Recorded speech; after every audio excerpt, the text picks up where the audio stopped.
Now it has about, it's gonna be ticking over 30,000 here, and probably before the month's over, it's at like 29,300 or something like that, 29,400, I don't know. So yeah, it's fun. I mean, I've just always been impressed with, you know, I bought this bike for like $2,800, this Yamaha, like 7 years ago. I bought it in 2013. It had 8,700 miles on it, I think, when I was test riding it, and I've had it, you know, I guess it'll be 7 years now, and really haven't had any problems other than a couple. I had to replace the gas tank, which is that wasn't anything that Yamaha did. That was, I didn't drop the bike, but anyway, I don't want to get into that. It's an old story, not worth telling.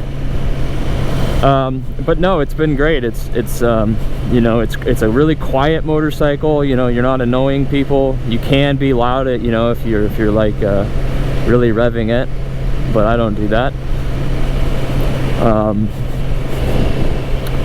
It's smooth, you know. It's like I said, it's I most of the time I'm riding it like this, just really conservatively and just kind of enjoying being out there.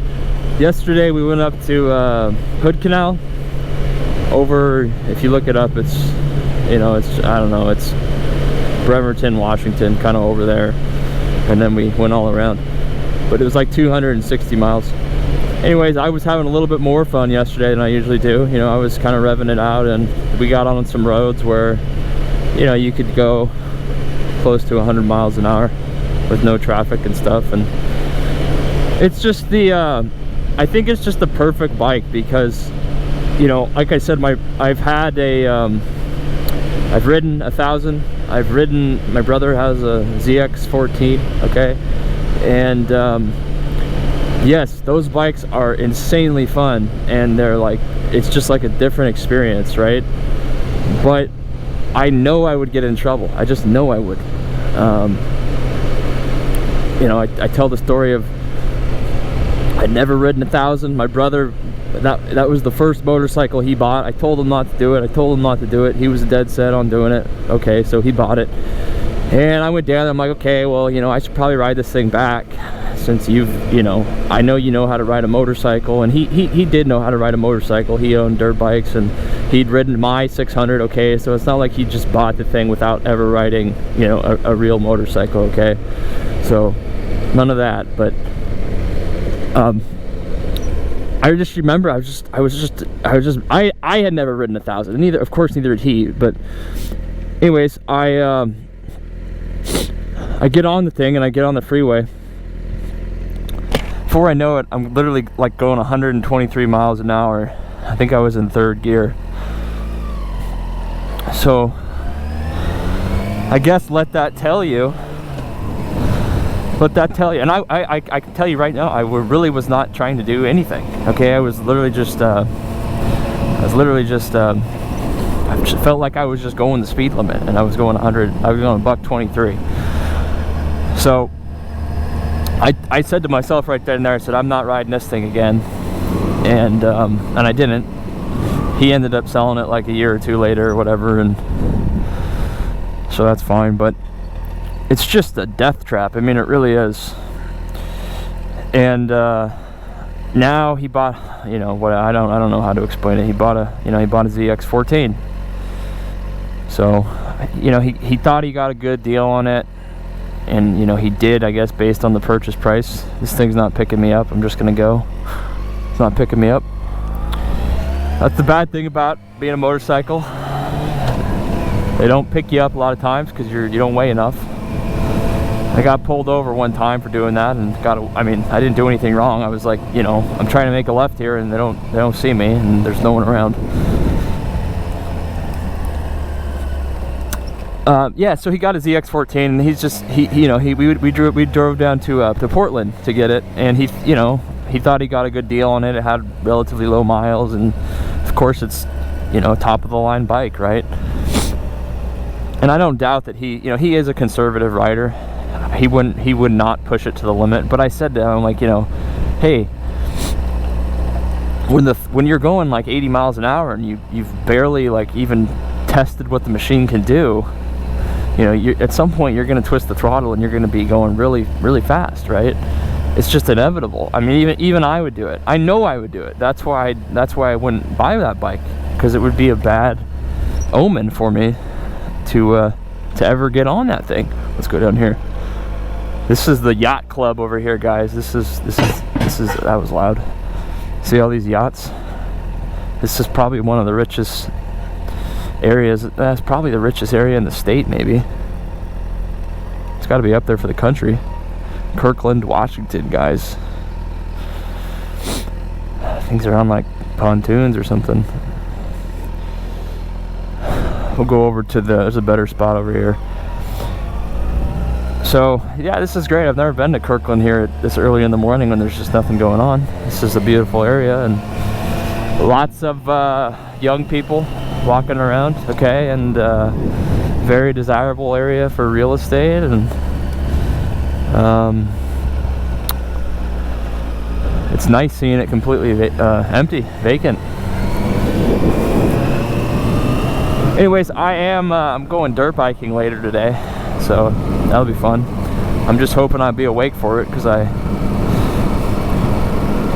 you know, that just goes to tell you, I did 260 miles on this bike yesterday, which was not comfortable, right? I mean, it's every about 50 miles, if you've, well, you guys know if you've ridden a bike like this. And this bike's more comfortable than the R6 sport bikes, but every about 50 miles, your butt really starts to be like, I need a break, I need a break. And so we did like, here we go, see this view? So we did like 80 miles or something like that without stopping. Excuse me. I had a piece of Domino's pizza at 3:30 in the morning, guys. I forgot it was in there. It wasn't even in a tray. It was just sitting up there. I ate it. So here you go. This place is usually just packed all up around here.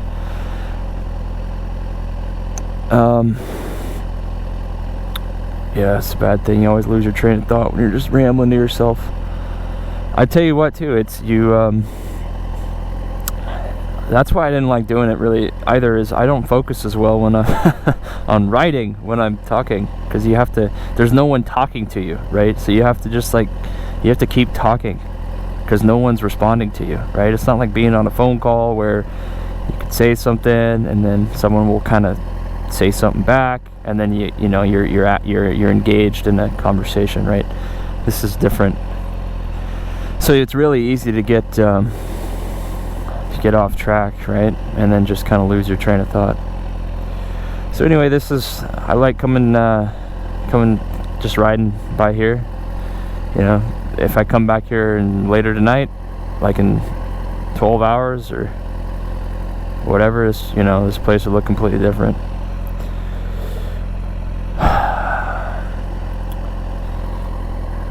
Oh yeah, so okay, so we're gonna go. There's some more spots along this waterfront. It's a beautiful area. So again, I really hope this video isn't completely shot, because either like the camera stopped working or the mic stopped working, or like it's way too close to my mouth where all you can hear is me breathing, you know. I really apologize if that's the case. But anyway, we did a my brother and I, again, we did a trip. We did like a 2,000 mile. It was like 2,000, just over 2,000 miles. You know, I think it's probably 6 weeks ago now. I mean, time really flies. It didn't seem that long ago. I guess it was back in May. We started off in, of course, I live in like the Seattle area, and we went down to Oregon, and here's another, you know, beautiful view. We went down to Oregon, and we went all the way down on Highway 101, and I had never been on that road, and I did not take this bike. You know, I'm sure I could have. It would have been pretty uncomfortable. I took BMW 1200, and it was great. It's great. And so we did days, you know, we did like 500-mile days, a couple, you know, 500 miles, 400 miles. I think the third day we only did like 250. Fourth day we did like 420, and then the last day we did like 400. So we were really making up some miles. We went all the way down to San Francisco, California. Okay, so the Oregon coast, though, I would say, you know, on the western, you know, if you look at a Highway 101, Oregon coast, absolutely beautiful.